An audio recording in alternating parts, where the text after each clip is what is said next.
A tudi vi na socialnih omrežjih vidite skozi več posnetkov, ki so generirani s pomočjo AI-ja? Tak, to je to, kar delajo AI izzive pa parodije, ki se meče folk v vulkane pa te fore. A slučajno veš, kako to sploh naredijo? Aha, ja, vem, ja.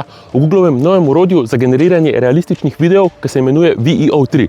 A ja, pa si videl še to, da ful dobre slovenske videe tudi zna delati. Napačno stran po avtocesti se vam ni zdelo nič čudno. Ja, gledajte, slišal sem po radiju, so povedali, da se en vozi v napačno smer, ampak sem jaz mislil, da se jih vozi več, pa se jaz edinih pravi. No, točno to, kar si rekel, to me je pa tako najbolj presenetilo, ker da ne vidiš več razlike med ta pravim pa med fake videom, to je pa res že ful scary. To je res, Andraž. Pa veš, kaj mene še posebej presenetilo? Tako, kot sem rekel, koliko dobro slovenski klipi izpadejo. Vozite po cesti, če je bila prav za vas tukaj narejena kolesarska steza.